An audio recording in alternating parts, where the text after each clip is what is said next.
Magandang hapon po. Ngayon po, ang kakainin po natin ay Nyoro Mientang. Ngayon naman po ay ang pinapainit ko po ay ang ating beef soup. Ayan, ang beef soup po sa Mandarin ay Nyoro Tang. Ayan. Mga sa susunod na video po, ipapakita ko po sa inyo kung paano po magluto ng beef soup. Ayan. Papakuluin lang po natin yan at yan po ang ating gagawing pagkain mamaya. Itong noodles na ito po ang ating gagamitin. Ito po ay ulong mien. Ang mien po sa English ay noodles. Ayan. Meron din po niyan dito sa Pilipinas. May nakikita po akong mga vlogger na kumakain ng ganito. Ayan. Yan, kailangan din po natin ng gulay. Hindi po yan mawawala. Ito po ay parang pechay na kulay puti po yung kanyang tangkay. Ang gulay po sa Mandarin ay tsai. Kapag po kumukulo na ang ating tubig, ilalagay na po natin ang ating noodles.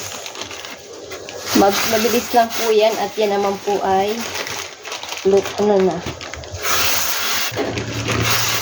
Apat na balot po ang ating lulutuin kasi tatlo po kaming kakain. Papakuluin lang po natin ito ng isa tapos ilalagay na po natin yung ating gulay. Hindi po masarap sa noodles ang labog na labog.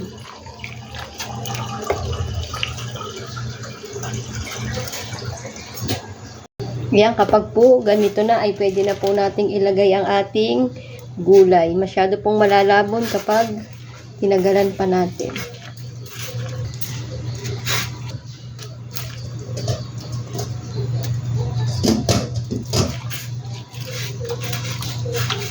Dito po sa Taiwan, kayo makakatikim ng iba't ibang klase ng noodles na masarap.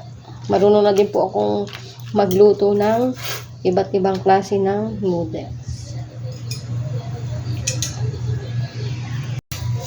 At yan, okay na po yan. Isasali na po natin sa ating hawong.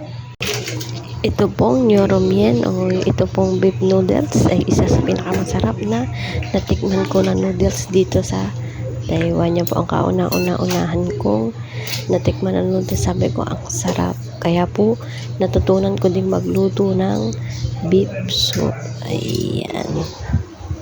Kapag po ito yung orderin sa mga restaurant, ito po ay 120 NT dollar.